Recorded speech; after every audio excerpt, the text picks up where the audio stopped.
Hello, everyone, and welcome to Hotline League episode 109. We had a bit of a slow start today because we're rushing back to get back from the studio. You can't see Mark, but he's here right now. We're also joined by Steve from Team Liquid, who is right now regretting his decision to make tonight the night that he appears on the show.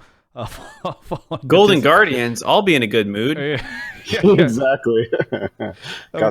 Of course, we've got Alienware sponsoring this show. We'll talk about them. I see some folks saying audio's off, so I'm going to work on fixing that as it goes in. So hopefully everyone can be patient with us as we troubleshoot that. Obviously, it was fine right until we started the stream.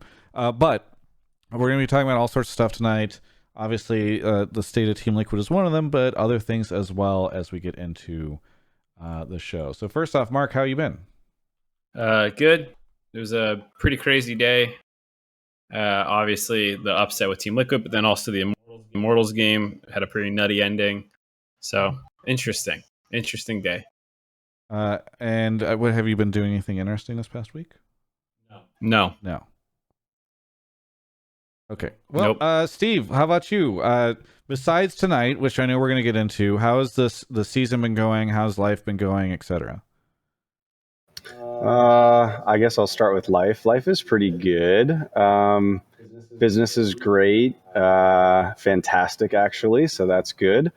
The start of the season for League of Legends, obviously pretty rough, which is unfortunate.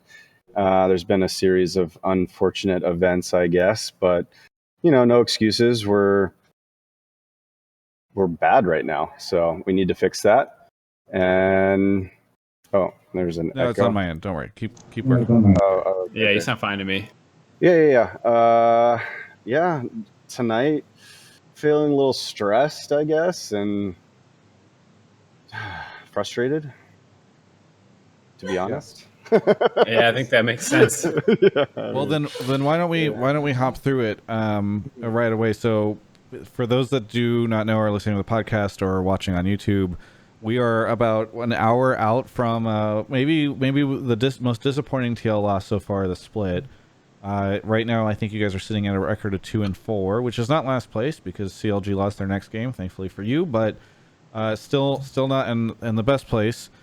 Plagued by the Broxah stuff, but I think a lot of people, and I'm sure we'll have some calls on this, it doesn't really feel as though tonight was a surefire jungle issue. It just kind of feels like all the team are having issues. Bot lanes seem to look particularly pretty bad. So maybe we can just start by saying, what's going through your mind right now, Steve? What's the follow-up after that game? Yeah, the first thing that we need to figure out is we need to just diagnose what are the issues. The way that I think about it is pretty programmatic. You focus on the process and the methodology that you use to figure out what is causing us to play poorly. It's like being a doctor and having a patient and figuring out what the diagnosis is going to be. And sometimes it's difficult and it could be different things, and you could misdiagnose and then prescribe something that doesn't actually solve the problem. So we have to dig in. And so, one-on-ones with every one of the players, one-on-ones with the coaches, group discussion, and then when you go through that entire process, you try to uncover what are the things that are leading to us playing poorly.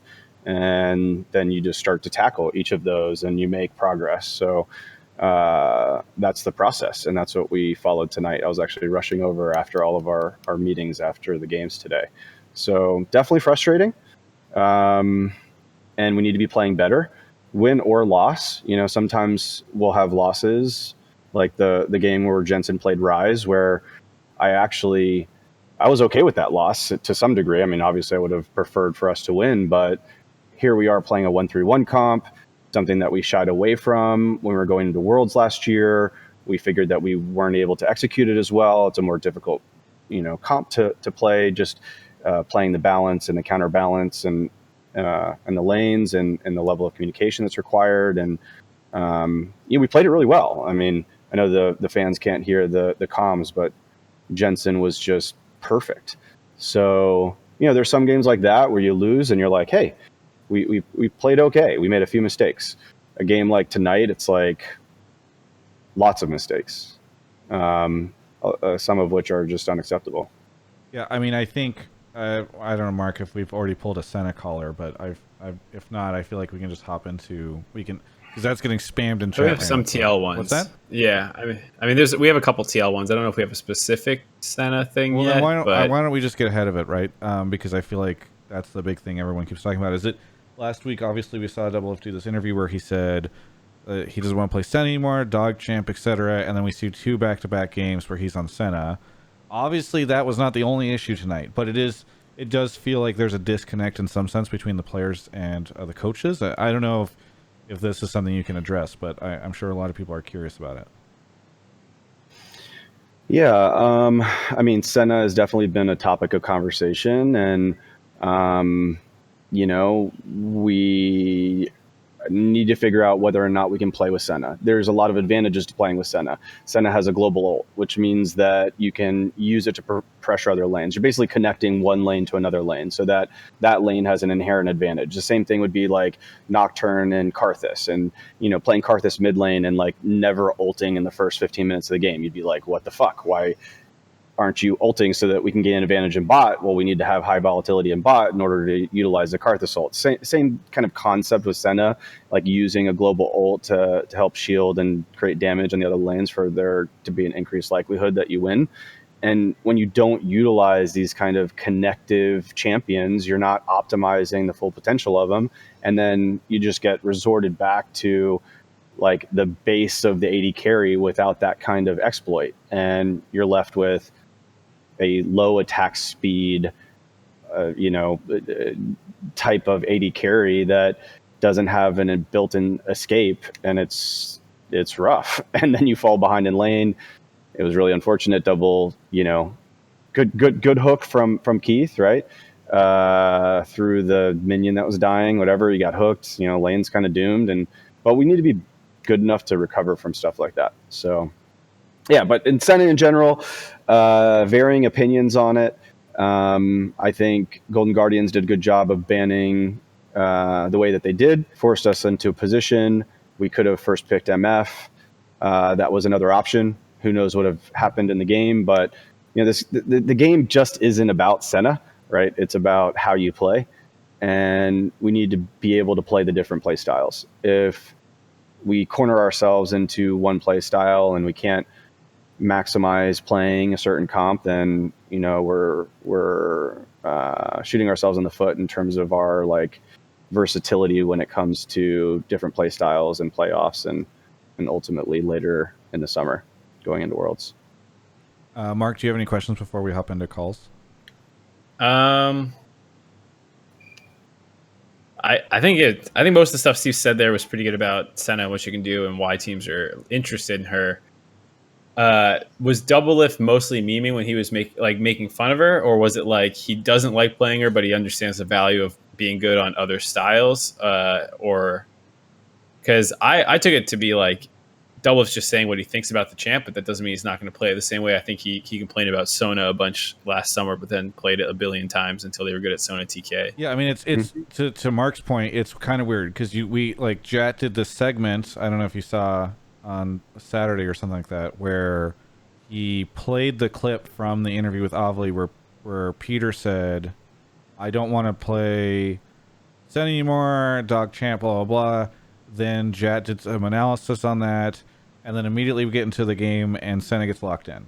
And then similarly tonight, Ovely does like a sideline report after talking to Dodo, and Dodo's like, and I think she was memeing, or sorry, I think Dodo was memeing to her, but Ovely's sideline report was like he loves it. Yeah, he loves Senna. It's completely fine. And like the TL Twitter account is like tweeting out jokes about him on Senna, but then obviously he's like losing a ton with it. So it's kind of hard to understand where the team stands on Senna because it feels like we're kind of all over the place. So I don't know if you can provide any context on that.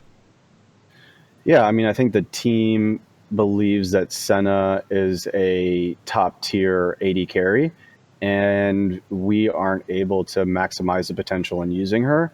And we continue trying to, because some of our scrim results are creating some confidence that it's maybe better than how we're playing it on stage. But,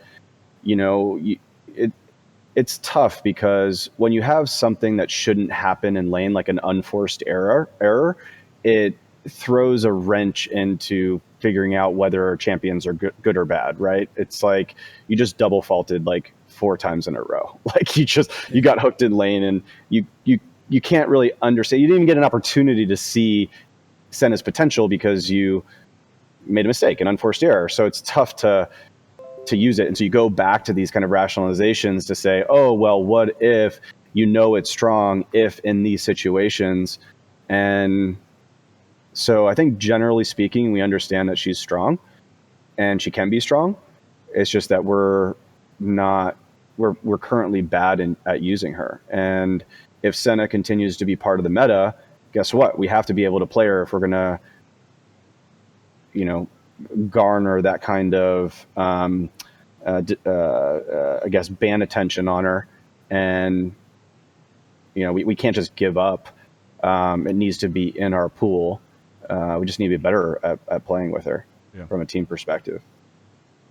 All right. Well, Mark, do you want to start grabbing callers? Yeah. Let me get the first one. And by the way, if you haven't, Mark has started to pull people a little early now. So, I mean, I think in part because we've done 100 episodes of this, but if you guys want to, if you have a take, you want to be on the show, discord.gg/Travis. You can also do !Discord in the chat and it'll give you a link. Go ahead and put your topic in the pleb topics or subtopics channel, and then make sure you are in one of the call rooms so that Mark can pull you into the waiting room. Once you're in the waiting room, obviously you're just going to be waiting until we grab you on the show. Our first caller tonight is Dopest. Dopest, you've been on the show before, and thank you for calling in again. Remind me where you're from? Boise, Idaho. Boise, Idaho. That's right. What do you want to talk about on the show tonight? I just wanted to talk about how I think that people are probably overreacting about TL's current form, and that they'll be able to easily bounce back, I think, by the end of the split. And if not, I think they'll be fine in summer. What makes you less concerned than some of the other fans out there? I think that looking at the strength of the roster that TL has and the veterancy on the team, and also seeing that TL's shown a lot of different faces, especially international events, I think that I think personally it looks to me like maybe not taking the games right now as seriously because they don't have Broxah and they don't Spring Split doesn't matter as much, a lot of different factors. But I think once they figure out how to play differently with a more aggressive jungler, because they've played for 2 years with Xmithy, who had a more conservative style and helped the lanes kind of float and farm and then scale to late game team fighting where they were really good, and that was their style for a really long time. And I think that also shows maybe a little bit with some criticism that people were throwing at Double Lift where he wasn't playing Senna very well, but I think that could go back to him used to being this strong hyper-scaling carry on a lot of really strong champions like Xayah and Kai'Sa, where Senna's strength, I think it was Mark Z or it was Jat on the analyst desk was talking about how Senna clears waves extremely slowly, and him going to catch waves puts it behind on tempo and other things like that. I think adapting maybe to a champion like Senna or this new type of style makes it hard for him to play the game he's used to playing for so long. On top of the change in the jungle situation will always be hard for a team to kind of get used to because the jungle is such an influential role. So yeah. I think ultimately they can do it because I have faith in the players and the coaching staff that's shown they can beat, Mark? Invictus. I guess first I want to ask Steve, internally, is there any alarm bells going off, or is it more just frustration but not panic or outright concern? If I had to describe the atmosphere after today's loss, which is I'm basing that off of an hour and a half, right? I would say it's frustration, disappointment in themselves, and not playing to their capability. I don't think panic would be the right word. Lots of conversation on figuring out what the diagnosis is and how we should practice differently or approach the game differently. And, I think generally, definitely a level of concern, but also they know they're better than what they're displaying right now. Is any of it, like, do you look at, say, C9's immediate success and how good they're looking? Is that at all putting extra pressure on the team, or are they not even considering their competition yet? Because I know for me, when I look at Team Liquid struggling, I'm like, oh, I know they'll get better. But now there's this extra concern of, but will they get better enough to beat what looks like an incredible Team Liquid? Or, I mean, excuse me, incredible C9. Yeah, I mean, I think we all know that we're capable of making it to the finals of spring and doing really well. We're more concerned about ourselves and our own play and how to improve than we are about talking about any other team. We don't spend too much time talking about the other teams, especially early on in the split right now. We just need to focus on like our improvement and pace, and that's just the topic of conversation. There's not really like Cloud9 concern. Like, I'm glad Cloud9 is doing well. I'm glad that there's other teams that will show some hopefully international promise, and we need to be a stronger region for a number of reasons. So, I think it's great. Props to Cloud9. They put together a great roster and they're coming out strong. We've come out strong too before, and we faltered in like weeks, 9 and 10, and it sucks. We've started slow and come back.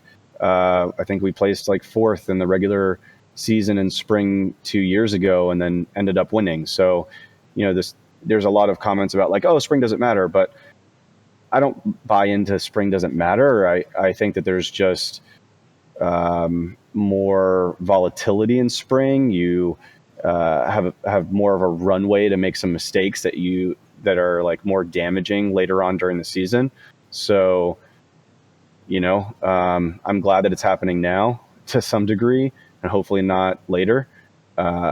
And that this kind of like wake up call for the team gets us reinvigorated so that we play better. I mean, awkward question to ask, but you mentioned like there's a lot of people saying spring doesn't matter anymore, but are any of them on your team? Well, Doublelift is one of those people, right? And so it's just it's an interesting disconnect, right? Yeah. But Doublelift doesn't speak for the whole team, right? It's just Double. He has his opinions, and it's hard to know what he's trolling with and how he really feels.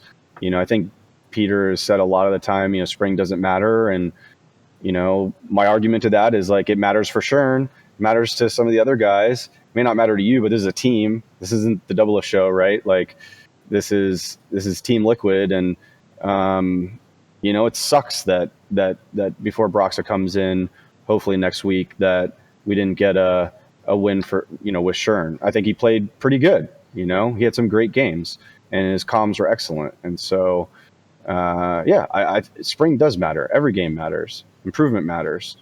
So it's just a wide sweeping generalization that I don't think is true, personally. I don't think it's something that's shared by the majority of the team either.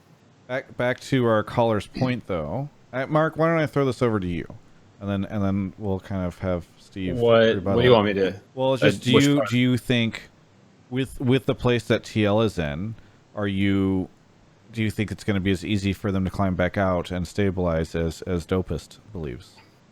Oh, I'm definitely not quite as optimistic. We do have a caller on the other side of the coin, so I don't want to take all of their points if we have some of the same ones. Right. But I saw over the course of these 6 games enough other problems. Like I don't think Shern is Broxah. I think Broxah is a super good player, and I'm sure he will individually be able to make some plays to help jumpstart the team, as well as I don't know what the environment is exactly like, but I'm sure there's a very human element to like, this isn't our roster yet. And that probably does make it a little bit harder to seriously improve as a team, where if Shern does something you don't like, you might not address it the same way as if it's like, no, this is my jungler who's going to be my jungler for the next year or 2, I think, not doing something I like. So I can understand some of that stuff, but like in this game, yeah, Doublelift died in lane, being dumb, whatever. Not dumb even. It was a good play by the other bot lane.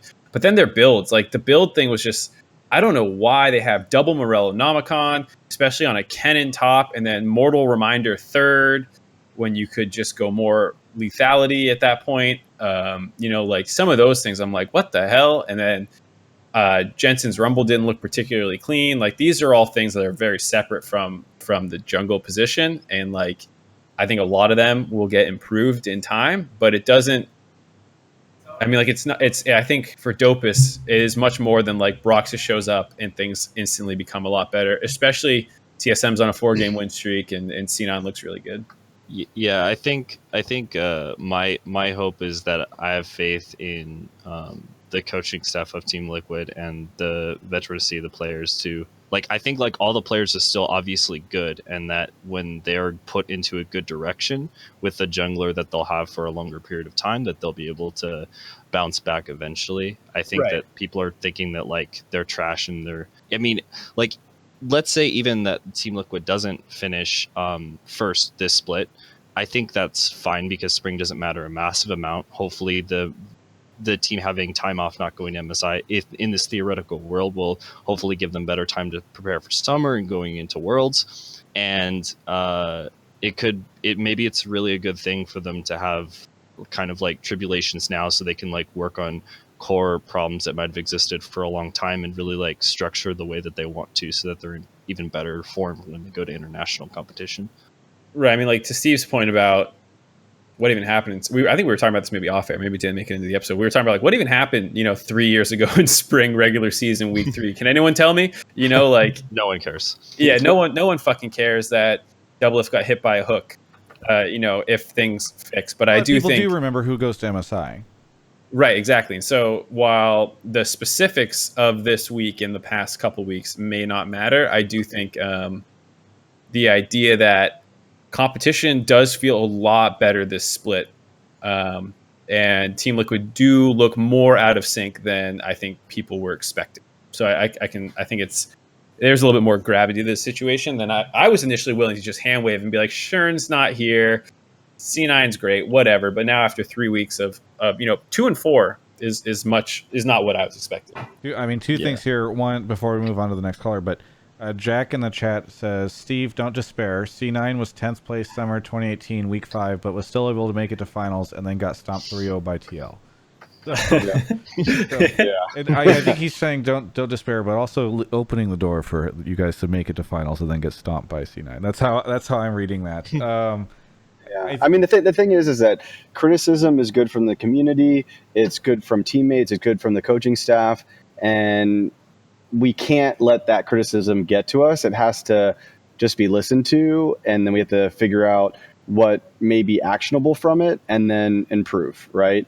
And to the caller's point, we've got a really awesome staff of people between sports psychologist and Jared, who I think is best in class, and Dodo and Kane and all of our analysts and me being involved. If we're going to give this attentiveness and fix whatever problems, we're going to go after it and we're going to fix it. We're not going to the world is over and that's not the. You guys aren't giving up after 3 weeks? Yeah, it's not happening. I think so the other thing I wanted to just bring up was, do you think, and again, Mark, if we have a call, but if it's interesting because up until tonight, the community and all the feedback, the analysts, etc., they were all able to say okay, they lost, but Broxah. I think tonight's the first night where everybody's oh shit, this might be worse than that. Do you think that internally there's been I don't want to say slacking off, but a mentality issue because it's well, this isn't our main roster yet, we don't have to approach this as seriously or something? No, I don't think there's a mentality issue. I think we are making too many mistakes. I think we're not playing champions that we're picking to the highest ability or something that's even playable. And I think the mentality is still very much work hard. The guys are putting in a ton of time into solo queue. They're scrimming constantly. They're putting in the effort, I mean, Core JJ, I think, hit rank 1 on the solo queue ladder, and like the level of effort and analysis, and it's all there. It's just it's not producing the results for a number of reasons, and we got to figure out what those are. Complacency is a real thing, I guess. Like, oh, spring doesn't matter and whatever, but I don't see that, and I'm around the team. I'm there during scrims and at LCS. I don't see it. I don't hear it. So I think from an outside perspective, like it seems that in the case of like Impact and Jensen, that during regular season games, from my perspective, and it feels like a lot of community people, they think that like it seems to be significantly lower in like games that don't matter as much, but whenever they get to like playoffs or like worlds, in a lot of situations they turn it on and they're like insane. So it's like I don't really sure like why that perception is there, but that just seems to be something that I see, that maybe that's why people say like they're slacking, because it seems to be consistently like when it really matters they're insane, and then when it doesn't matter as much they don't seem to be as crazy players. Hey, Dopus, thanks so much for the call. Anything you want to say before we move on to the next caller? No, shout out to my boy Alturas and Bonbon. Shout out to TSM 2 a week, and a reminder to everyone to please don't send hate to players for video games that they're playing for your entertainment. Thanks so much for the call. Have a good one. Peace out. Have a good night, Steve. Yep. Thanks. All right, moving on to the next caller. Mark ran off to grab them. Some quick shout outs to some of the subs. If I can get to the page before Mark. Oh, Mark got back quickly. Okay, we're joined right now by Not This Time. Not This Time, where are you calling from? Hey, I'm from New Hampshire. New Hampshire. There's a primary. Yeah, Portsmouth, New Hampshire. What do you want to talk about on the show tonight? Yeah, so I called in, how I don't know if DL will be able to actually split. I just want to preference this first because I know the community is giving a lot of hate, but I think TL, like, if I'm a betting man, there's no way in hell I'm putting them less than top 3. Probably top 2, maybe even, depending on how TSM shapes out. I've been watching Broxah for a long time. I think he's just absolutely disgusting. Great pick up there, Steve. Thank you. As a long-term NA fan, I mean, I'm always looking towards Worlds, though, because, I mean, obviously the dream is to have, like, an NA skin actually, like, come back to the... But, I think we're quite a ways away from that. But I think that's always what I'm trying to look at, especially because Team Liquid looks like the best hope. My biggest issue is... so over the past couple weeks, right, we had the Ovely interview, right, where Doublelift says he doesn't want to play Senna, right? And then we have Travis come out with the interview, and then he even talks about how, like, he felt like he has no pressure, right? So you guys are 0-4, and I know we're kind of like Senna's not the issue, and you've already kind of covered that tonight. But my issue is like Senna, you mean? Yeah, 0-4 on Senna, right? Exactly. But my issue is not like just with the Senna. It's like I get the memes in that like you have to play it, but like Riot's end goal I think is to make that champion a support anyways, and I'm wondering I wonder if it's a bigger issue with like NA not being willing to like go out of like what the meta looks like from the other regions. Because like even in LCK right now, right? Like I think Doublelift is probably one of the best Ashes, like if not the best, just flat out in NA. And I feel like I don't know why we're like he's back on this champ again. Like it's just I wonder if there's like a communication issue. Honestly, like I don't know if you feel that way or if like the players have as much input in the draft, but yeah. So your question is it's not just why are they playing Senna? It's like why won't it's not like why are they playing Senna so much as why won't they play some of these other options that we're seeing in other regions? And Mark, correct me if I'm wrong, but I feel like Senna is right now only seeing so much priority in the West, right? I thought I saw some stats somewhere where LCK and LPL like a much lower pick in ban rate. I mean, it's lower in LPL, but I think it's still the 3rd highest presence marksman. So that it's only LCK that really doesn't play it. Gotcha. LPL, it's just like they like MF more, and NA likes Senna, and EU likes Senna, but everyone likes Aphelios. Right. So they were covering the statistics tonight, and they were talking about Doublelift's like his play bottom and how he, you know, on that champion, it's like 9th, 8th, like bottom of the league. And like double lift is by far the best ADC. And I just think I understand like, you know, everybody's saying spring split doesn't matter. So I understand like going with the trying to like develop and learn on this champion. But I just feel like, you know, obviously going to MSI is definitely the goal for Team Liquid because, again, we want to see them compete internationally and be that #1 team there. And I think like getting them off to a better start. I don't know. I just feel like, yeah, it's disappointing to see the loss today for sure. Because you know you're hoping to see definitely a better start for Team Liquid when they you know. So yeah. Yeah. I don't know. I think a lot of my question was already covered. You know, we did talk a lot about where, you know, the issues fell through there, but I think like going forward, I hope to see Team Liquid in the draft kind of shape up. I don't know. It looked pretty bad tonight, like Mark was saying, with the double Morello Macon and the Rumble mid kind of did look. So I don't know. So it doesn't even. It sounds more like you're just concerned about the pick ban stuff.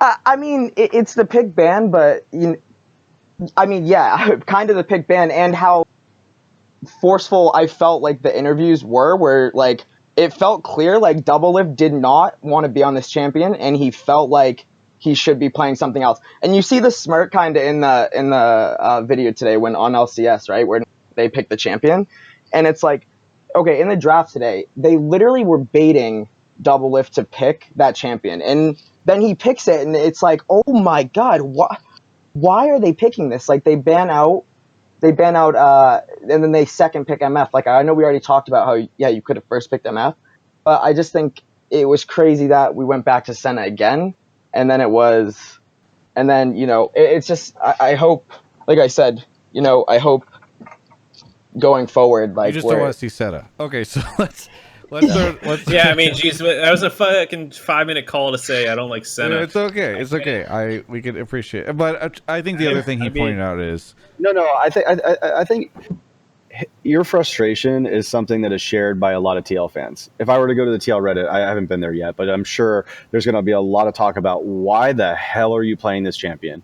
And there's a piece of it where when you have a lot of confidence in yourself and you have something that you want to master and you want to pick it again and see if you can do it, and that's it, it's like it's challenging, right? You're like going to the Olympics and you're going to do some crazy trick to get a high score, right? And you're like, I'm just going to do this. I know we can do it. We're capable of it. We're really skilled. Let's pull it off, guys. Like we're going to connect the lanes. We're going to whatever. And you go for it.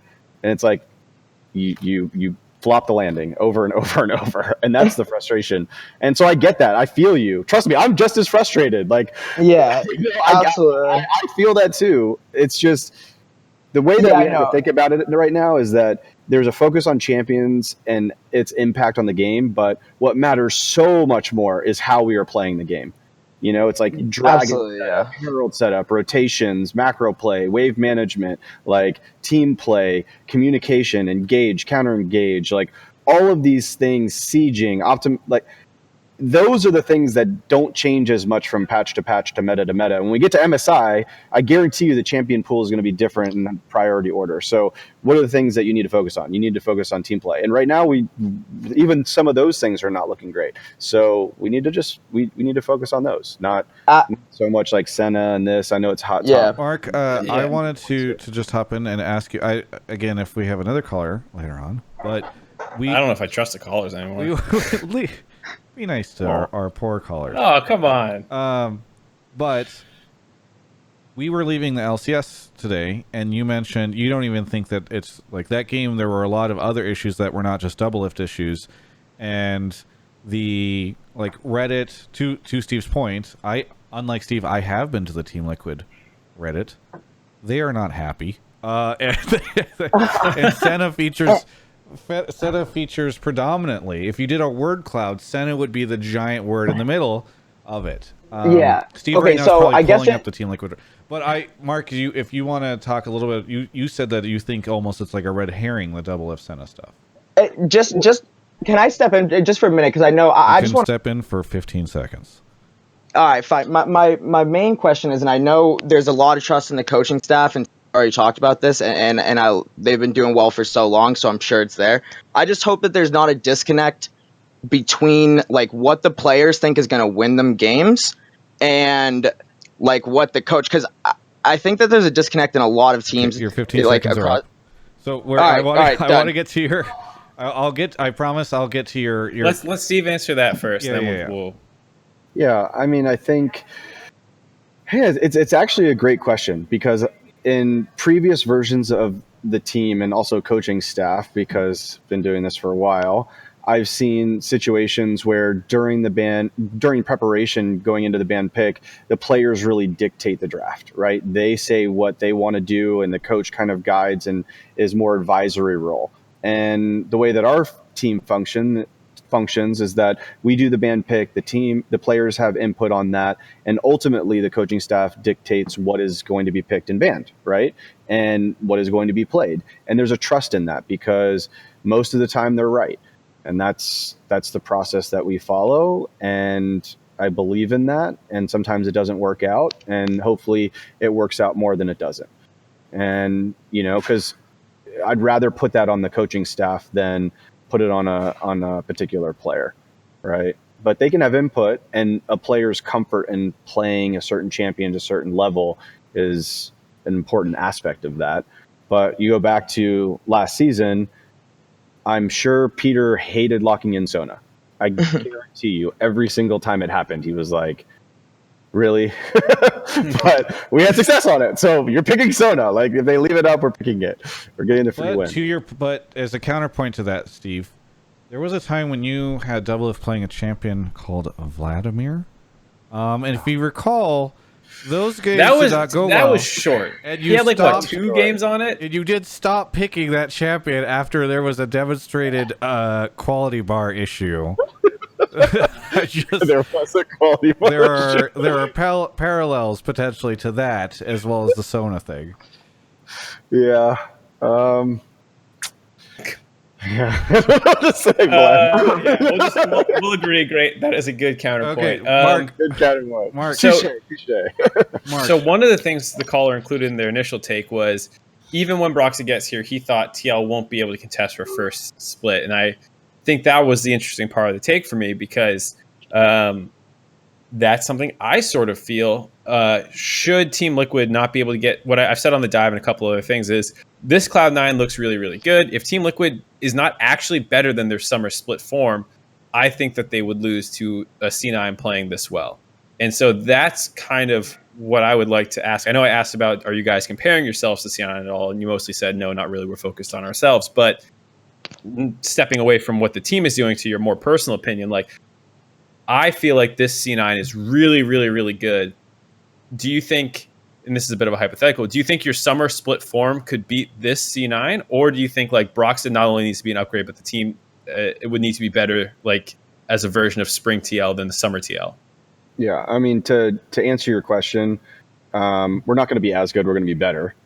And I believe in that 100%. And people can think and disagree or whatever, but I know that we're going to give it everything, and we have the capability of doing so. We have 4 all-stars. Broxah is going to be coming in. Our team is just stacked AF, and we're going to improve. So are we going to be better than how Cloud9 has come out the gates? Absolutely.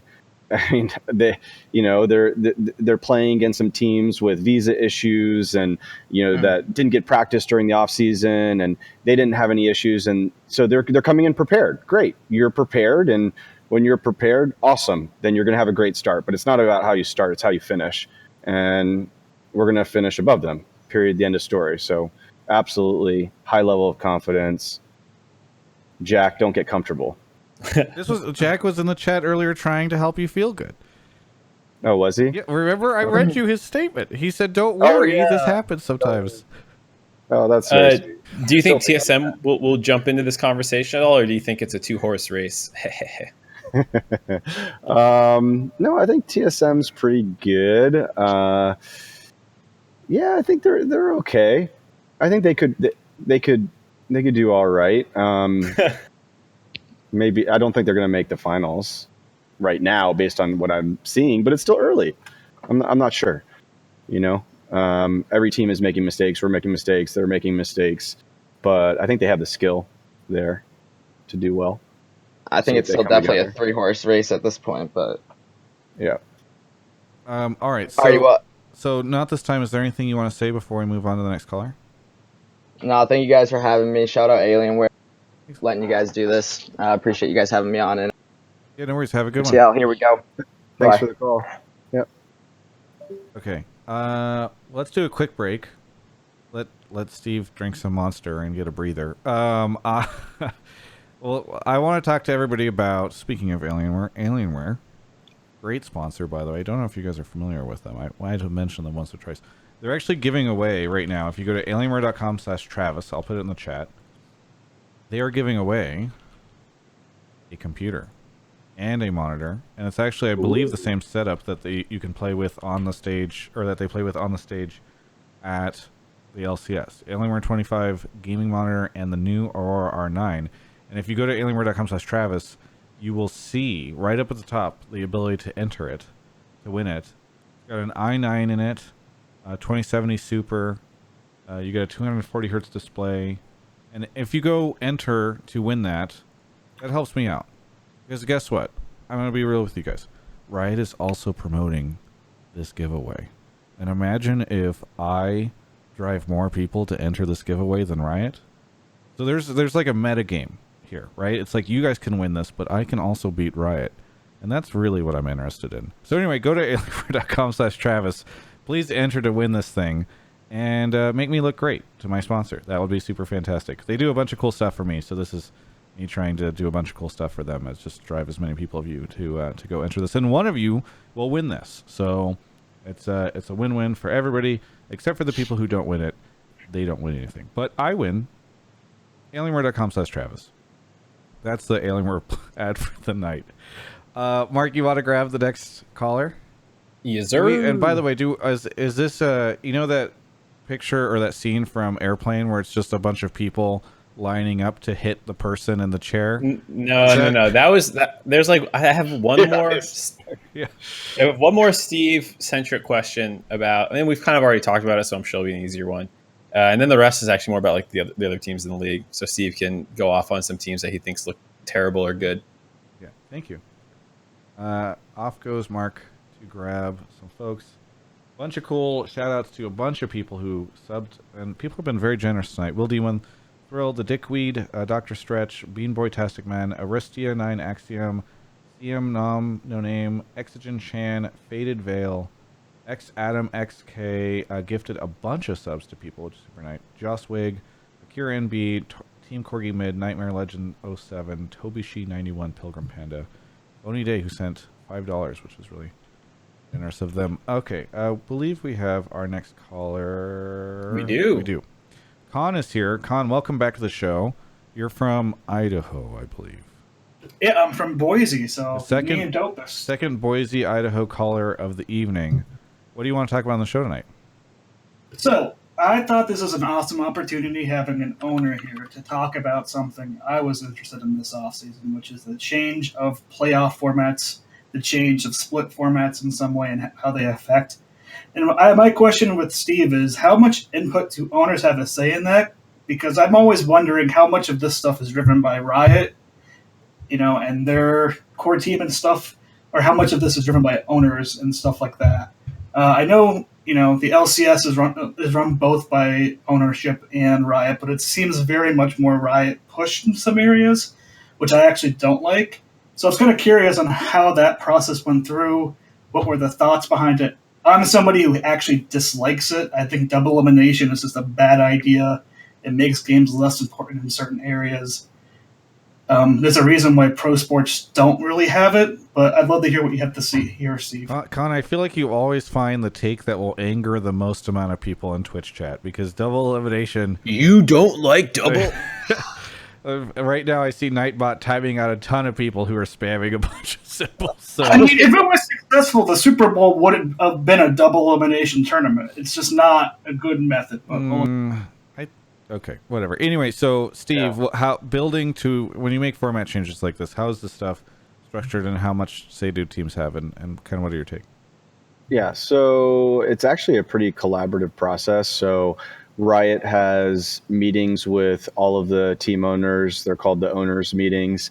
There's a big presentation that is prepared with different aspects of the health of the league, everything from sponsorships to league format and graphics and branding and talking about specific things with other teams. And they ask for feedback and we give it. So that's listened to. And then we have separate committees that are set up that teams sign up for. We don't participate in the committee that talks about that specifically, but that is kind of like a smaller group of people that talk about a specific issue, come and then propose back to the larger group what they think is best. So there's a pretty collaborative process to come to some sort of conclusion. I think it's good to test things out and figure out what may make more enjoyable content or just better entertainment in general. Some of those are going to work, some of them will not. I think the changes that happened this time, I'm supportive of the changes. Whether they're good or bad, we'll see. But I'm glad that we're thinking about it and we're pushing ourselves and we're not just like complacent with how things are. We're trying to create a better broadcast for fans. Go ahead, Mark. I was gonna say, mentioning the broadcast, I wouldn't mind hearing your thoughts then also on Monday Night League. It's slightly different, but still related on format changes. Mm-hmm. Yeah, I mean, I think it's a good idea in theory, right? Like you've got something that works really successfully in other professional sports, and you're trying to take that and bring it into esports. And so I think it kind of makes sense to spice it up and create a name of the broadcast and Monday Night League and an event that you can go to that's not just on the weekend. And why not give it a try? So I don't mind it.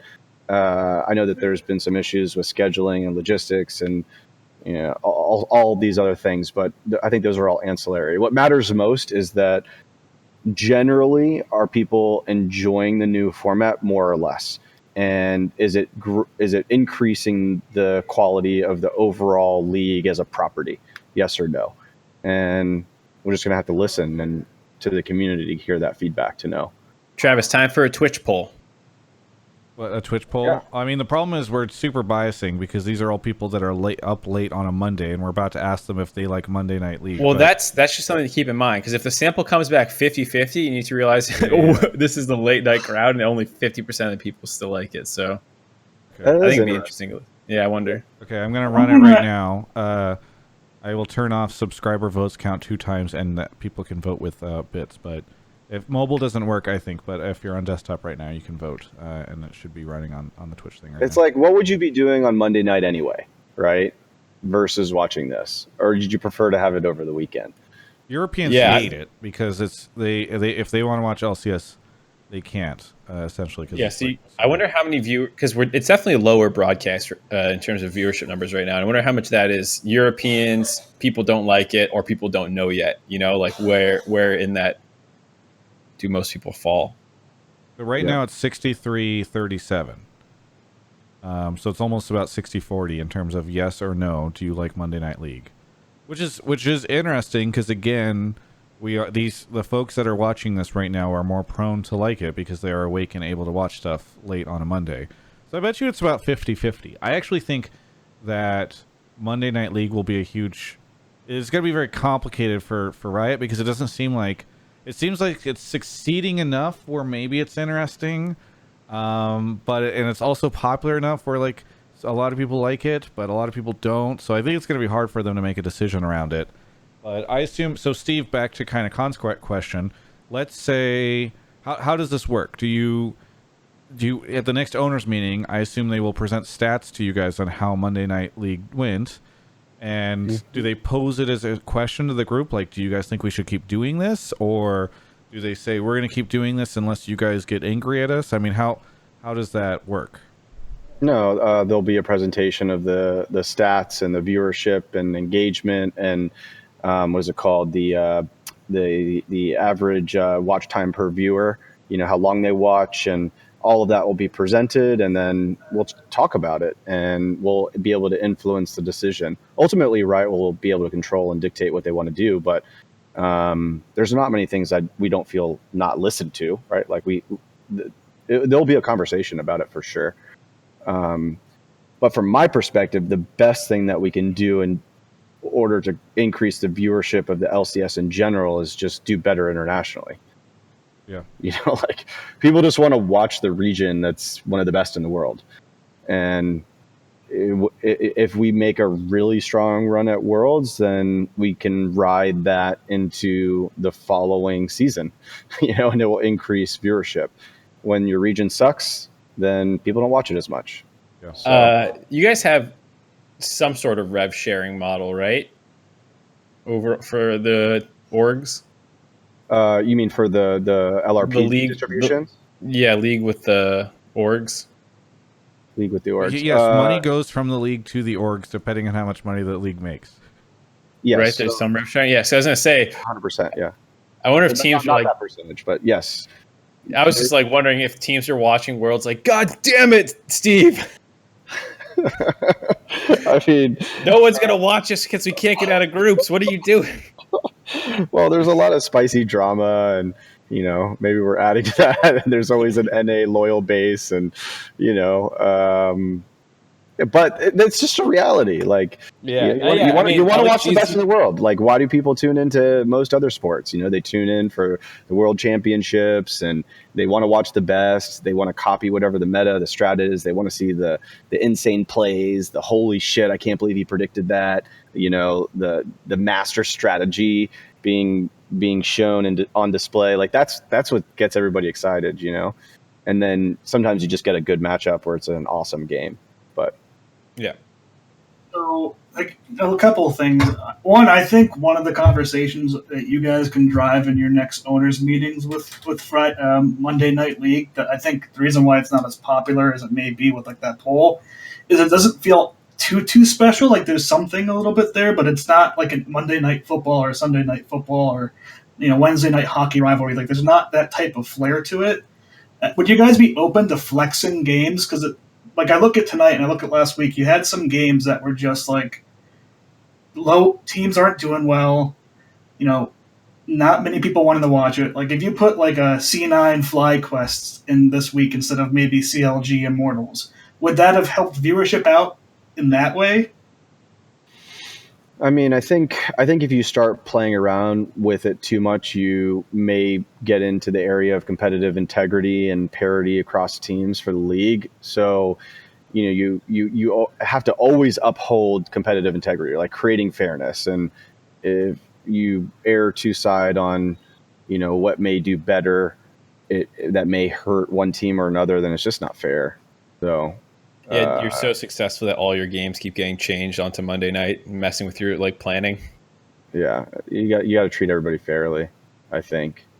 There's flex scheduling in days in terms of what time slot you play, and like I know sometimes if a team is suddenly doing much better than they thought or much worse, they might move around their game on that day. But I don't know if they're planning to do flex scheduling, moving things from day to day.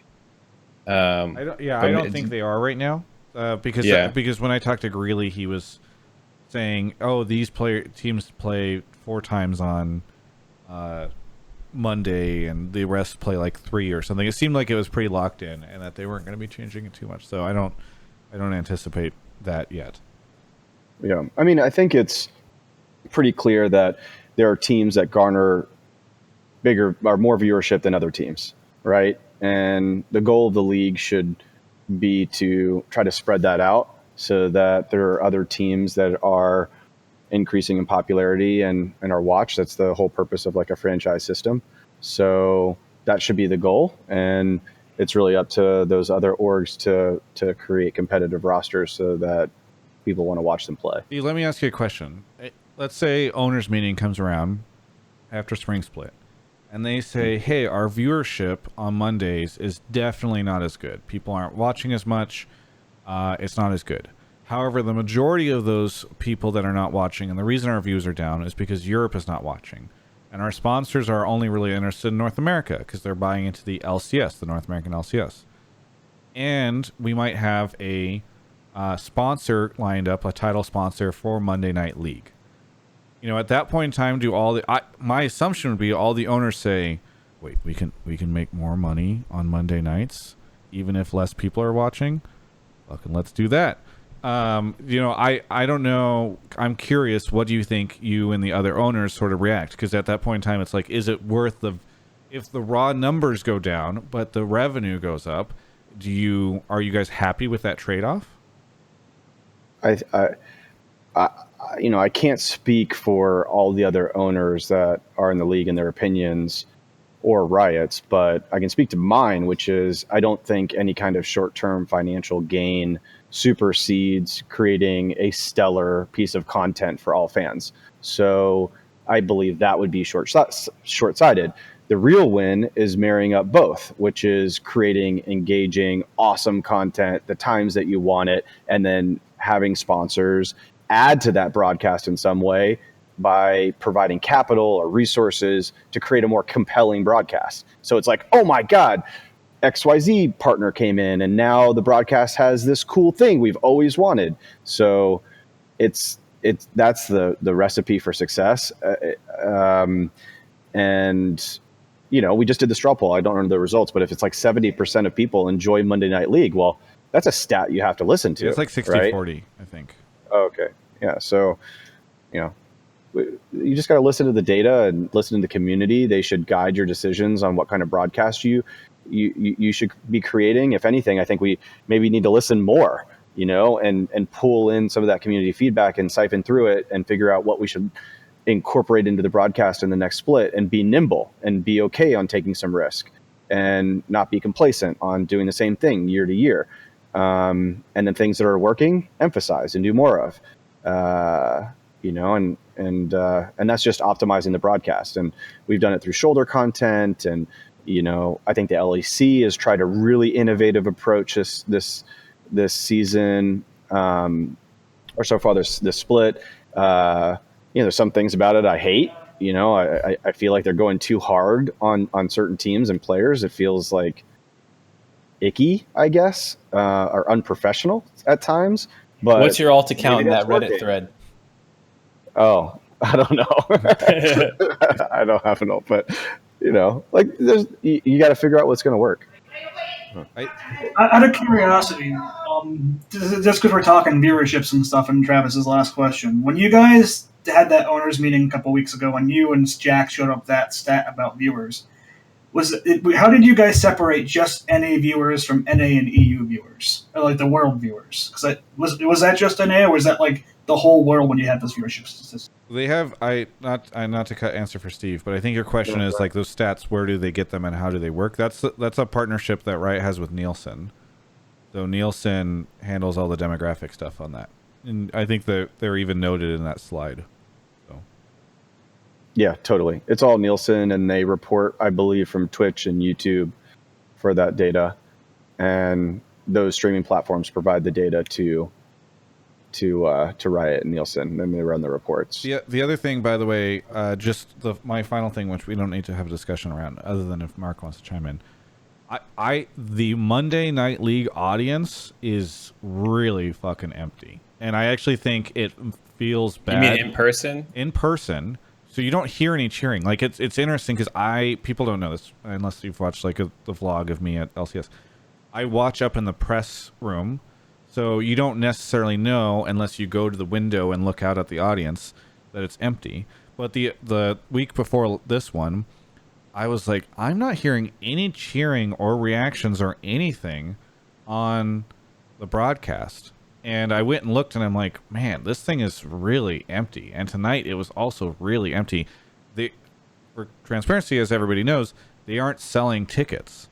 But I think the idea was that they were going to figure out ways to try to fill that audience with like Riot people, and teams were going to give away tickets, and whatever it is not working. And I actually feel like that I like Monday Night League a lot, but the lack of audience and cheering and excitement around certain things, I think it's making the broadcast feel less hype. So I don't know if you pick up on that at all, Mark, or anything. I agree with that. Yeah, doesn't have the I, I, same feel. I sit in the analyst desk with my earpiece like half in, half out, so I can hear the casters, but it's not like loud. So Yeah. no idea what it feels like. Well, either way, I think that's a huge thing. They need to start figuring out how to do stuff with the audience. If they're not going to sell tickets, they need to figure out ways to actually get people in. Anyway, Con, anything you want to say as we move on to the next caller? Oh, just I hope TL does well and they fix their stuff. I think they're getting a bit too focused right now on trying to be widespread. Where I think it's better just to focus on what you're good at. Look at FPX Last Worlds. But also, I did want to say I hope the holographic sweatshirts are coming back out, Steve, because I worked that Friday when they came out. I didn't get to buy one. I hope they come back out. I saw Fastfee saying they might come out in different colors, but I'm looking forward to that. All right. Well, hit me up after. I'll send you one. Hey, now you're going to get a million people pretending to be Con in your DMs. Thanks, Con. Have a good one. I'll message you, Con, so you have it. Yeah, Steve figured out the 5-head plan. Closing my DMs real quick. Yeah, exactly. I'll message you. You don't message me. All right. Mark, you want to go grab the next caller? Yeah. Ladder Slider, thank you for the 9 months. Pendultration, Arrow Hydrus, Nunuko, H-Ryu for 29 months. Holy moly. Pluto 7443 for 22. TL is Panda, Jack Aope, it's Kyler, Bizarro Gaming, Zephyr Glue Cinnamon, it's Kyler gifted a sub to OPTSM fan. And our next person is here. Cheese People, where are you calling from? Memphis, Tennessee. Memphis, Tennessee. What do you want to talk about on the show? So my take is that Dignitas is the most likely team to have the next major fan following before 100T and FlyQuest. So who do you think have the major fan followings right now? I can answer this one for sure, too. C9, Team Liquid, and then for sure TSM. Okay, so Just those over are the big three right now for fans. Mhm. Guess number 4. CLG over the longevity of League, but over Guess again. 100T? Yeah, you got it. I think 100 Thieves from something I saw was the 4th biggest fan base. Yeah. Oh. Now, CLG Go ahead. is fallen. Anyway, so you think Dig, and you think Dig will presumably it sounds like you think Dig will pass 100T. Yes, I do. Okay. I just don't know about the owl thing. That's kind of weird, but Well, let him sell us on it before we cheese people go for it. So the reason I think it is because the team of Dignitas has Aframu, Froggen, and Hooney, and I think people in general, this is just my opinion, care more about the players and less as much about the brand. Like people who are TSM fans usually are huge Bjergsen fans. Team Liquid fans are huge Doublelift fans. And I think Dignitas has 3 key players for people to really get behind that have a history in the league. I also think that people want to watch the new talent that Johnson has. I think he's really starting to show himself in the league. And then also I think that their academy, even though a lot of people get mad about how there are a lot of people that played in LCS before, I think they're fun to watch, and people at least tune in just to watch them smurf on people. And so I think all those 3 things combined adds up to people having a huge interest into the team. Steve, as an owner of an LCS team, do you think Dig is on the rise and will become number 4 ahead of 100T? No. I mean, I would love for that to be the case. I think that 100 Thieves has done an incredible job of creating content and doubling down on facilities and production teams and social media folks, and they have created a distinctive brand and an identity. I think FlyQuest actually has done something really interesting this split. They created an identity and they're proud of it and they're creating content around it. And I think that's awesome. I think there's too many teams that they have this like fledgling brand that doesn't have as strong of an identity and they don't create enough content. And so it's hard to become a fan of the team instead of a certain player, which is definitely, per the caller's comment, like that is definitely the case. Like a lot of folks are fans of players and maybe fans of teams, but I think teams have a responsibility to kind of recognize some of the loyalty that's being expressed by by our fans. And if they're not listening and they're not conversing back and forth, then they've kind of failed at creating a community. So there's some teams that do well at that, and some that don't. And some players may come and go, but you still have to have kind of a brand identity. You have to be creating content.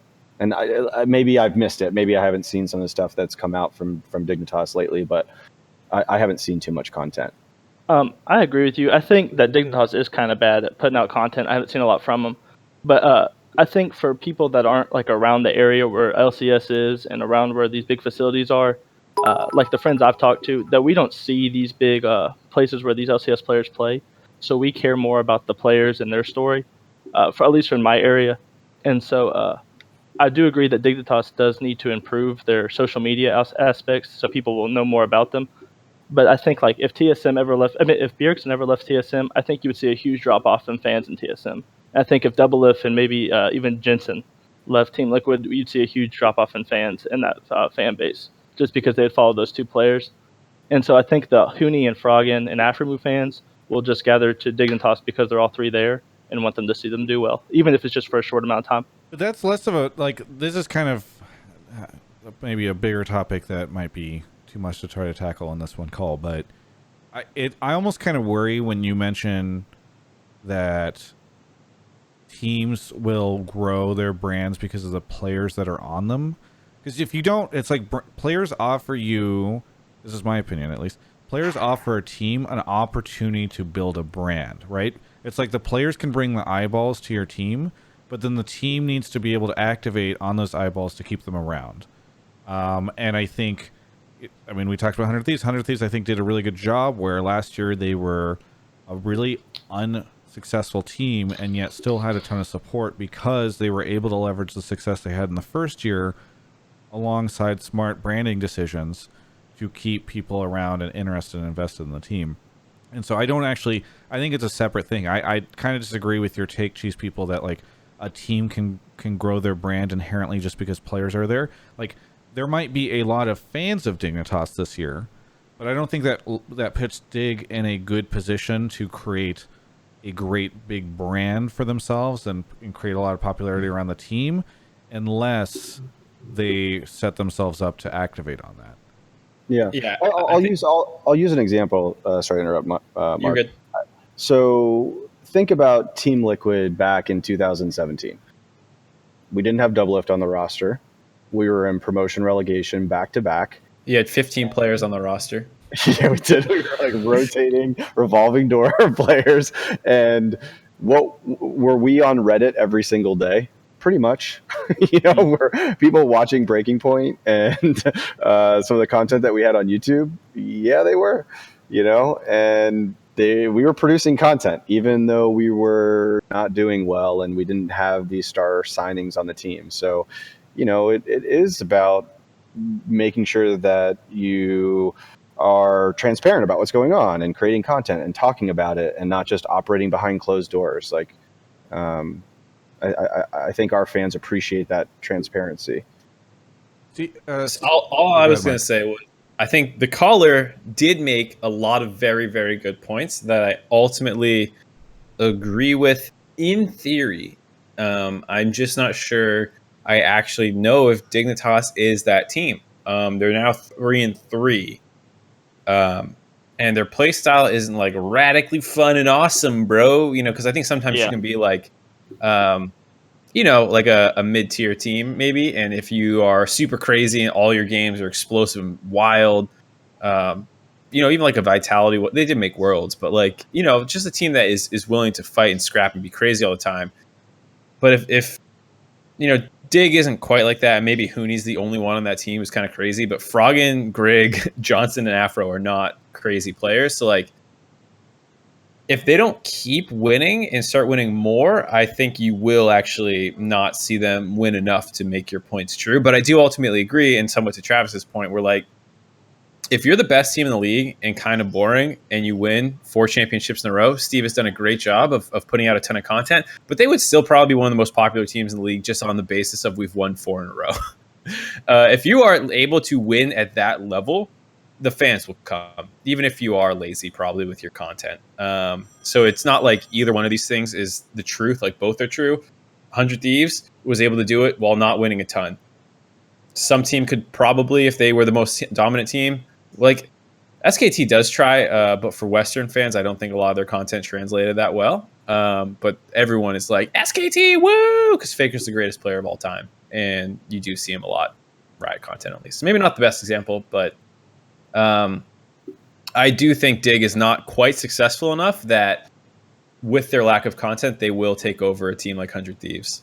Steve, just as a quick tangent before we move on to the next caller, you mentioned FlyQuest. I'm kind of curious because I think we've had a discussion a couple times on this show about FlyQuest and Evil Geniuses who are kind of embracing like themes for their teams in a way that others have not. Like even to the extent like it's fascinating to me because you are super correct that TL managed to stay relevant even when you guys sucked. And similar with CLG, like I remember back in the day, and I'm sure a lot of this was Peter, but like they had a lot of content and initiatives and fan stuff.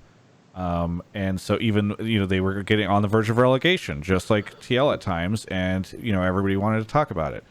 And, Mark? Totally separate topic that something's popped in my head that I really want to talk about when you finish. Okay. You did like this thing? Yeah, that's usually like that makes it seem like you want to interrupt me. You're on the analyst desk, okay? Anyway, so, but I think even beyond, so like obviously TL and CLG in the past have been able to maintain just by doing content. This is the first time where I have seen a team like pick up like a branded theme that sort of transcends the win-loss stuff, right? Like even with TL, like it's not like you guys use like a water theme a lot, or like you brought Blue out, which everybody they have loves. A horse now. You have the horse, but like it's not like you guys are posting horse memes a ton on Twitter and all that stuff. So I'm kind of curious, do you think this is like overdone where like they're almost going too far into it? Do you think that this is a thing that other teams need to do? Are you guys considering this on your end as like embracing more of like a theme for the team? I'm just kind of curious. Yeah, I mean, I think the theme may be a little gimmicky. At the core of it, actually, I'll tell a quick story. So I went to LCS last season. It was one of the regular season games. I was in the parking lot and we were doing the community event, and that's where everybody was hanging out. And this young woman sees me and she is literally shaking. Like she sees me, I see her, and she's like starts shaking. And she's like, "Oh my God, Steve, I can't believe I'm meeting you. This is amazing." And I'm like, "Oh, it's so sweet. Like, thank you." And I just like gave her this big hug. And then I was walking back into the studio and I just thought to myself, like, wow, I feel really bad right now. I can't believe that she's been a fan. She's been a fan for like 6 years and I don't even know who she is. I've never recognized any of the loyalty. She told me she like bought all the merchandise. She was at all of our events. She follows all of our players. She watches all of our content, and I've never reciprocated a thing. Like, that sucks. Like, why don't we do that? And I don't think any team has been good at that. So for me, at the core of it is like the relationship and reciprocation and listening and having conversation and doing community events. And that's why, we do Discord viewing parties and our Team Liquid Discord, and we are always huge at all the fan events, and we host after parties during playoffs, and because we just do a lot to interact, and I think it's that. I think it's just like caring, giving a shit. Yeah. Time for a loyalty program. You should have some kind of like, if you can show your jerseys from all the different years, you get, I don't know, you get a special hangout with the team. Or I don't know. Yes, exactly. Yeah. So the thing I was excited to ask about was, we're starting to get a little rambly, but just do this and then we'll move on to the next caller too. So we were talking a lot about scheduling and how it's getting a lot busier for pro players, and like when can they stream now, because they can't stream against Academy Rush, but they can stream before. But does anyone want to stream for like 3 hours, turn it off, turn it back on? We talked about Monday being taken over. That's typically your off day, and now you can't stream against LCS on Mondays, and all these different kind of things. And I felt like in the early days when it wasn't as structured, there was a lot more pros streaming, and I felt like a bunch of the teams became popular because of the fans or the streams of the personal pros as well. So Cutie Pie, Sneaky, Doublelift, Bjergsen, all these guys became phenomenons because of that. But I don't know who I would describe as a success story in the last even 4 years. In the LCS, who became a pretty good or great player in the LCS and a streamer. Voyboy is another example of a guy who successful stream, blew up also with playing pro. Pros still get decent viewership, but like I don't know how they're supposed to ever grow to the level that we used to see, and I feel like that does hurt the league and teams as well, because ultimately we're watching for the pros. It's a pro-driven league more so than anything else, and I feel like they are further away for that reason. And I don't know if any of that stuff like resonates with you, and if that's a concern for the owners at all. Yeah. I definitely hear your point. I agree with it, actually. I think when players don't have as much time to stream, they're not creating content and creating like a captive audience. I think time will tell. Maybe there'll be some pro players that are currently top tier streamers. Like you've got Tarzan, right? And TF Blade and a couple other ones that are like definitely competitive worthy, but they just create a lot of content. Maybe they go and they play an LCS one day. But I do agree. The schedules are incredibly demanding from the players. They just have no time. I'm surprised that Peter even finds the time to stream with how much he's scrimming and competing and training and meetings and what have you. So it's just impressive. But yeah. I mean, I'm just like I'm trying to think of like who's the last big streamer from NA, because I know some people are talking about other people. Like does anyone break 5K of pros in the last 5 years consistently? People have been talking about Bunny streaming on YouTube. But that's not recent. That Bunny stopped playing by 2016, so it's almost 5 years. And he quit to become a content creator more so than like he was really big. Hey, Cheese People, anything you want to say before we say goodbye? I know we've deviated from your call quite a bit. Oh, no, it's fine. Shout out Alienware, and just thank you guys for taking time to listen to my take. Thank you so much for calling in. No problem. Steve, I hope I know they know, but I hope whenever you talk to Alienware, you go, wow, it's so impressive. Hotline League, just all the callers, thank you guys. That investment with Travis was really good. All right, yes. Mark, you want to go to the next caller? I'm arguing with Twitch chat right now. They're like, Sneaky is above 5K. I'm like, fucking Sneaky. He's been streaming since season 3. I said the last 5 years. You know what year it is? It was 2020. Hey, Choster was a pretty big deal for a while, Mark. Oh, he left. Calby Mays Giggle, thank you for the 9 months. Great Twitch name. Irish Pigs, thanks for the Prime. Shayok, thank you for the Prime. Calendar Guy 523, 1 whole year, thank you. Namis Ollie1, Odd One Villain, Rico Suave and Sastia, thank you for the bits, and Funslayer 1, as well as the Quelchinator. We're all caught up on subs. So thank you for that. Steve, how involved are you with some of the, like, it's so funny because the whole audience here knows you for League, but I don't know how involved you get on the day-to-day with some of the other games that you guys are involved with. Yeah, deeply involved. So Victor and I run Team Liquid, and we split the teams down the middle. We have 17 different games that we compete in. Holy crap. It's a lot. Actually, ES Charts just ran a report. Team Liquid was the most watched team in esports in the world for 2019, just because we were in so many different games: Counter-Strike, Dota, PUBG, like almost all of them except for Call of Duty and Overwatch. And yeah, it's fun. Our PUBG team just won the qualifiers for GLL yesterday, which was awesome. Freaking love PUBG. It's my probably second favorite esport. We have some TFT stuff, and I know that that's probably going to there are going to be some TFT esports events and more organized play, which is super exciting if that ends up being a thing. So yeah, I'm super involved, and every new player that comes onto the TL organization talks to either Victor or I. Nice. Well, here, hey, Full Metal 3. Oh, I guess it's Elite, right? Full Metal Elite, is that? 337, please. Okay, but you have an L and then a 337 at the end. Can you understand why it would Yeah, seem Elite? I was like, I've had this name since I was 13, but So it's full meta elite. I chose the 337 because it's elite, but I was like 13 when I did that, so everyone usually calls me 337, so I've just gotten used to it for like 10 years. So Hey, Full Metal Elite, where are you calling from? hey, yeah, I'm calling from Denmark right now, actually. Denmark. Oh shit! You have Are a you different Danish? accent. You don't sound Danish. No, Yeah. I'm from San Antonio, Texas. Pretty hyped for the finals to be in Texas for once. Nice. But yeah, I just live in Denmark right now What time is it there? for the past 2 years. I guess it's gotta be What time is it there? 4 a.m. 6:46 a.m. Okay. Why are you awake?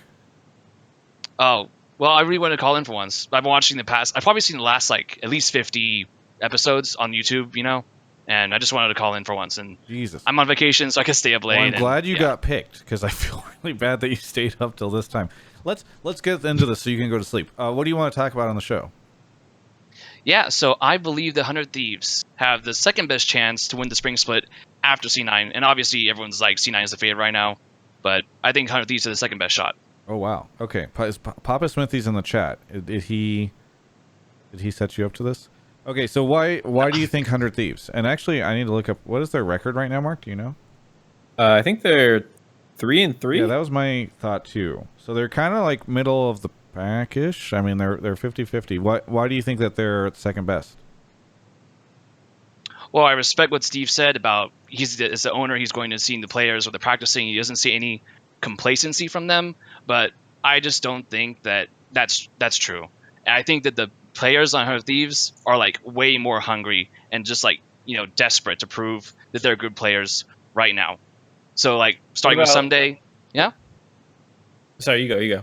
Yeah, so starting with Someday, 100 Thieves had like the debacle last year where they lost Medios, I think, to like a miscommunication. Then the whole thing with like Cody's son, and then they kicked him for Riccara, and then just like huge train wreck. But they acknowledged that they had like issues in their management. Looked for like a GM to come in and like new blood to fix it. Got Papa Smithy, and then he's recognized like, yeah, when we had like Medios and Cody's son, we were actually really good. And then they managed to like with Medios being a native jungler, you can use Someday again, right? And with Someday, like he had to go back to Academy. Well, not back to Academy, but he had to go down to Academy. And I think that's like, it's so crazy, right? Like this, like the superstar, like when you saw KT Rolster, just like Sure. So he ends up on Academy. Yeah, but I need to hear from you why they're gonna get second place. I think Someday is like elite top laner. On any day, he can be the best top laner in LCS. Medios, I think it's the same thing. Cody's son, I think he's like the closest AD carry right now to double lift. Riccara and Stunts, they don't have like the same pedigree for me, and I'm not sure about them from a talent perspective, but I think that Stunt, he's like really good mechanically. Like we saw last weekend, he had that like really good like blind hook, just like this, because he like it was so long since he like didn't see him and he had to calculate like the movement in the fog and to go for that. And so he was really good mechanically. He's had a couple of shots at different teams. I mean, he was even on Team Liquid Academy at one point. So I think Steve knows he's got the stuff. But Riccara is definitely the question mark. But I think that. I see you mean Ryoma, right? Oh yeah, Ryoma. Yeah, yeah. No worries. Yeah, he's definitely the question mark for me. But I think that he has, it's like potential to improve. But the reason I think that he can improve is because I think Medios has always had issues with like synergy with his mid laner. Like I think back to like I think it was season 6 when he was on C9 when he went to Worlds with Jensen. Like there's all this stuff like Jensen really wants to play through lane and be like, Medios, I need you to be here, I need you to do this. You have to play for the lane like all the time. And Medios like, but I need to do all this other stuff. Sounds like you think he's just got what he needs now. Yeah, like Ryoma should be like a mechanical player, right? Like they picked him up because of his like potential for mechanics and like his like scrim god meme is like a kind of like a what Golden Goose had for a while, like always really good in scrims, but like right now his performance isn't translate on stage. But I think that Medios and like someday these veteran players with like a huge pedigree can like someday send the interview too. He's like training him up teaching him the ways, like raising him as a baby. Sure. And they're gonna like really mold Yeah. him. Okay, so let me toss this over to Mark. Really, I wanted to give it to Steve and Well, get I know his. I want to his get you initial first, reaction. and then No, I'm sure Steve has a better reaction. Steve, you think 100 Thieves is the second best team in the league, or will be? I mean, I appreciate that he's a 100 Thieves fan, but he needs to get some sleep. He's been up way too long. Yeah, Careful, Steve. It's a tough night for you to come in really cocky. Oh, come on. I don't know. What about TSM? I mean, Dig and all these other teams. I mean, valid points. Medios is a fantastic jungler. You know that he's like a rock solid. He'll play well. He's great. He's thoughtful. He's on the right side of the map. He's just a good player. I don't know much about their mid laner, so I don't know. Some days, he's a beast. So these are all true things, but it's not the individual parts; it's the sum, and it's how they function. And so, I'd have to go back and watch their games and stuff. But I don't see it, but maybe I'm missing something.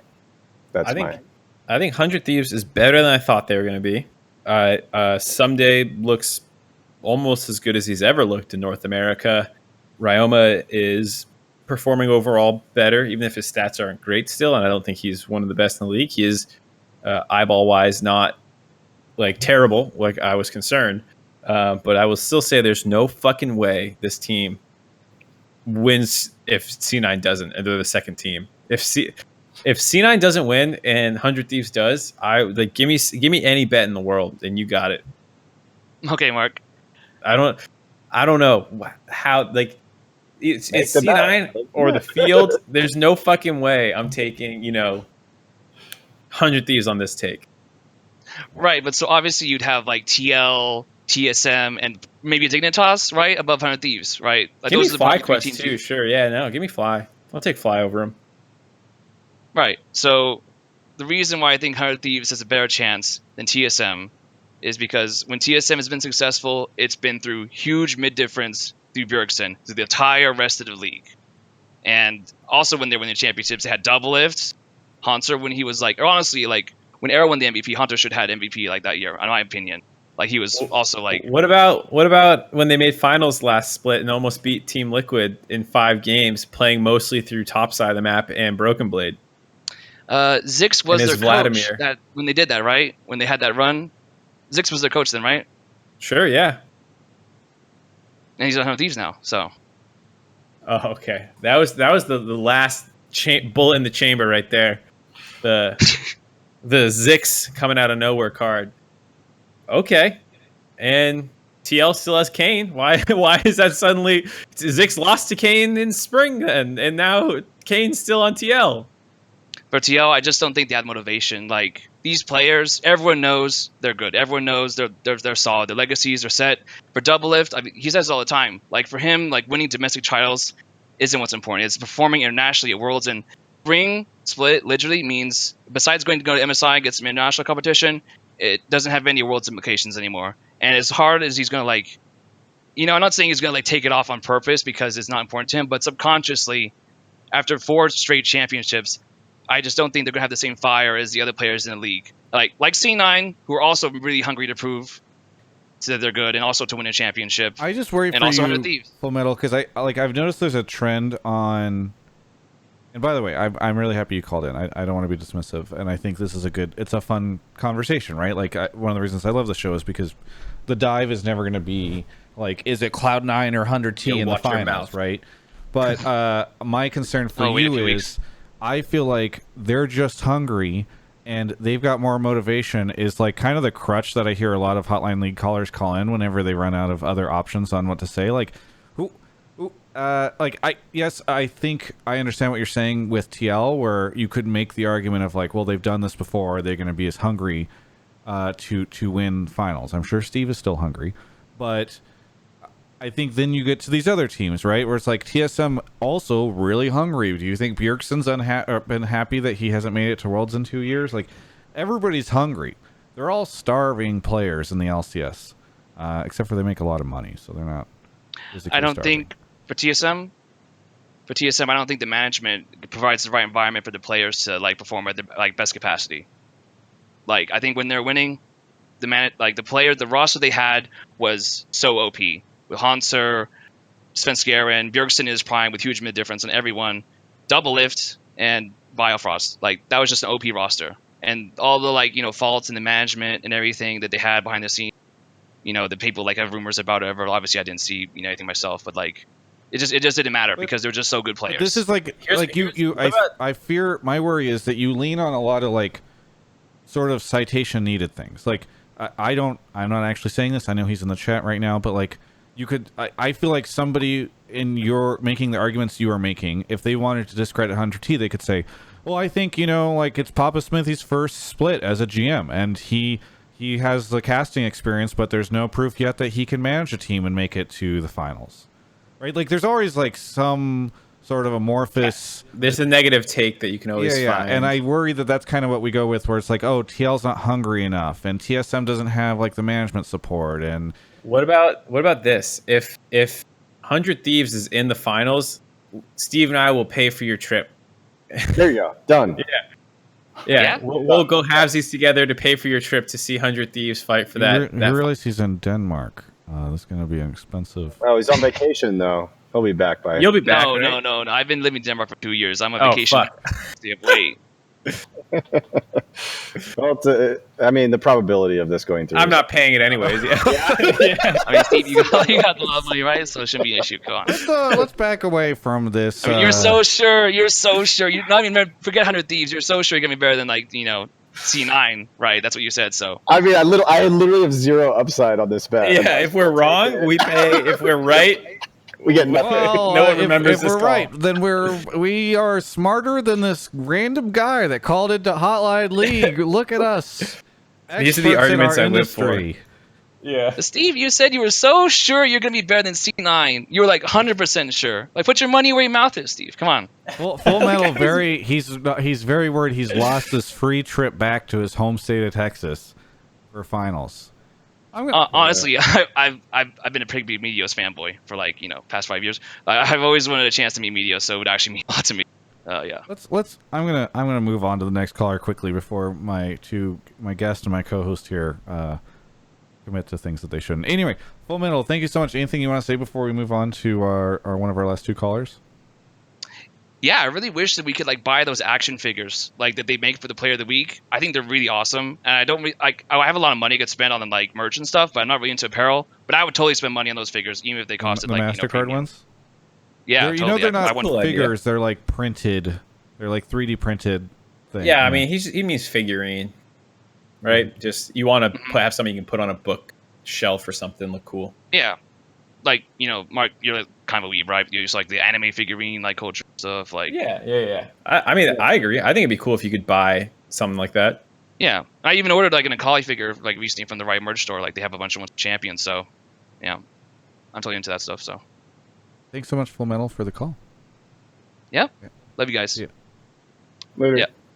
I'll see if I can bring it up. By the way, for staying up so late. We got two more callers. We need to get through these a little bit because it's coming up on 10 o'clock. Yeah, man. Let's see. Seeing if anybody else has subbed. No one has subbed in 21 minutes. So I don't have to shout anyone. Casey Clark is here. Casey, where are you calling from? I'm calling from Washington, D.C. Washington, D.C. D.C. My hometown. Wait, whose hometown is it? It's mine, Steve's. Oh, shit. I didn't know that. Yeah, I grew up in Leesburg, Virginia, and then went to JMU, and then I moved to Arlington, and then D.C. So, yeah, old stomping grounds. Nice. Well, I'm from California, but at American University for school. Nice. What do you want to talk about on the show, Casey? So I come from a running background, and I would like to talk about periodicity in training and how that relates to League of Legends and potentially where TL is or isn't right now. Okay, so you're going to solve TL's problems with your running background. That's what I'm hearing. No. Well, but I have some ideas. Okay, all right, I'm ready. So go ahead, explain. So very basically, for like competitive endeavors, you make a training plan, right? So like with running, I back end my base training in the off season, and then just tune that over the course of a couple months, and then I have the final race, which I guess is similar to finals, which for TL we're assuming they're making it there. So I'm assuming for League of Legends it's something like in the off season you train your mechanics and champion picks and whatnot, and then early on you build team cohesion, and then you're practicing your plays, working out any kinks, and accelerating towards the finals and increasing your intensity. So I wanted to ask Steve where he thinks TL is right now on that kind of path. Yeah, I would say right now we're testing a lot of different types of play styles, and we've decided not to settle into something that we're comfortable with. And I think that's by design, so that if the meta dictates that we need to have different types of play styles in order to perform well, that we'll have some experience on it. And so I think we're not like in our stride. We're still kind of in the, just trying some different things right now, rather than, honing in. Yeah. Does that answer your question, Casey? Yeah, that makes sense. Do you think that does the team intensify training closer to intensify the amount of practice towards the end of the season, or is that not really a thing? No, we do. So what ends up happening is right now we just do double blocks. We'll move to triple blocks, which is pretty intense. It's just more scrims. So you're talking about the blocks of scrims, where so you play X number of games within a block, and so instead of playing 2 blocks of scrims, you're going to go to 3, because a lot of people don't know what double and triple blocking is. Yep. So exactly. So it's just like a whole, 50% more practice every single day. And then on top of that, you've got all the standard meetings. So, and that's just part of it, but there's also just an increased intensity and a focus and higher quality scrims, and you're getting more out of it. And so that's good too. Do people still swap over to like best of 5s once they get into playoffs too, or is it mostly just adding another block? Because I remember that was another way that it was upped, was you'd still do 2 blocks, but they would generally be longer in a fake best of 5 format. Yeah, we do. Yep, getting closer to playoffs for sure. Usually there's like a consensus across the teams or most of the teams on what kind of format we're going to do, and then we just do it. Set number of games, or just play as many as you can in a certain block of time. So following the format is always good. And we run it like we would on stage. We have the coaches behind, we time it, we just try to kind of reenact the same kind of settings and timing that would be on stage, just so they get a feel for it. Cool. Casey, any other follow-ups? No, I think that about sums it up. Basically, don't panic, TL fans. By the way, Casey, did you make a Reddit thread? Because Jack and some of the other folks in the chat were talking about a Reddit thread that was kind of in line with what you were talking about. On the TL Reddit, yeah, I posted something like that when I saw a bunch of people baby raging after week 1. Nice. I thought that Jack might have seen it on the main League of Legends subreddit, but what I've just learned is that Jack visits the Team Liquid subreddit, especially after Team Liquid loses. That's what I'm realizing as he goes and looks at it. Either way, Casey, anything you want to just say before we move on to the next call? Yeah, just very quickly, thank you, Steve. You're an inspiration. I try to, when I have difficult decisions in life, I think to myself, what would Steve do? That's very sweet. Spend a lot of money to acquire an international. Throw money at it. Did I solve it? Exactly. Thanks, Casey's like, and that's why I have a lot of very well-paid people from other countries who help me do my homework and solve my problems for me. Casey, thanks for the call. Yeah, I failed the bar, so I was like, I'll throw money. One final caller. Let's go.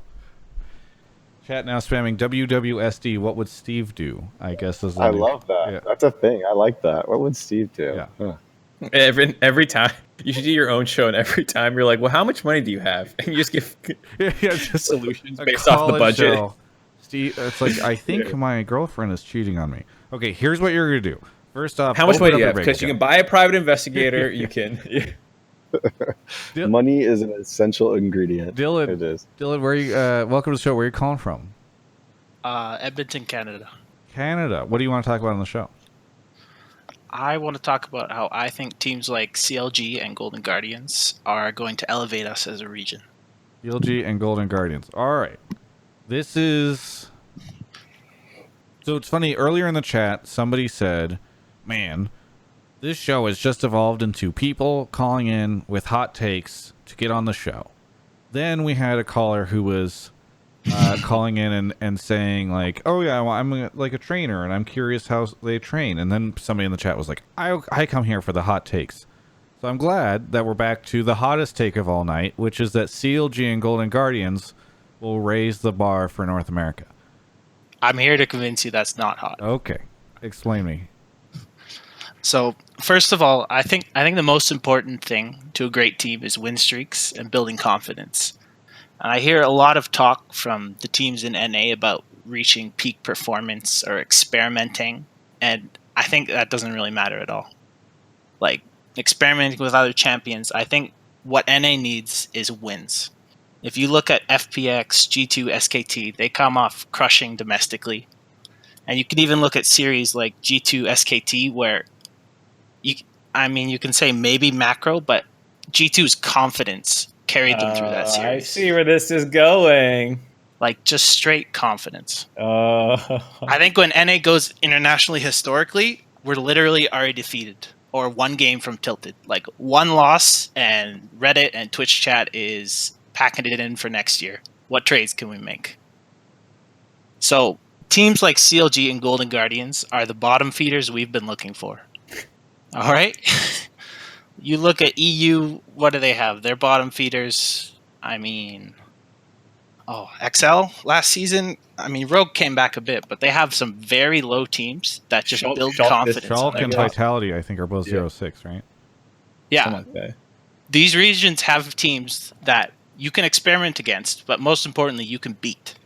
And you're not worried about it. And then you can string some wins together and build your confidence. You could even look at TSM second week beating CLG. CLG sucked. I don't even think TSM played that well, but you can't deny the confidence that gave them going into Dignitas. That's why they're on a 4-game win streak, right? Yeah, it's just confidence. It's not that they actually improved that much. It's that they believe in themselves and they're not playing scared anymore. Steve, do you think the problem that you guys ran into at Worlds was that you didn't 3-0 finals and you only 3-2'd? I think confidence is an essential ingredient in performance. That is a point that I'm hearing and I'm taking and I'm agreeing with, but it doesn't come without other things like skill, team play. You just have to have those other things. It's not a one ingredient key to success. I don't look confidence. at Confidence can also be like just being delusional to some degree, right? Like you have a high level of confidence and just run into battle and just like get smashed. And so they can also just be like self-induced disappointments. It's I don't know. I understand the point, but you've got to have some skill to back it up, and I just don't know if they have it. Dylan, theoretical question, okay? So if Golden Guardians and CLG are here to build up confidence by just losing games, theoretical situation. Let's say a team known to be top of the league loses in dramatic fashion to Golden Guardians. Just a random theory, hypothetical situation, just throwing it out there. What do you think that would be bad, right? What would happen if that this team that you're supposed to beat to build confidence, they end up beating you? Okay, hypothetically, I don't think this team is doomed, but I think they've set themselves back a spring split in their confidence level. Okay. At this point. All right. And What if to Broxah comes Steve's in and point, slaps kids? What if then theoretically too late. that team that It's lost too to late. Golden It's too Guardians gets their imported jungle finally? You know what happens in that situation? He said it's too late. It's too It's late. too late.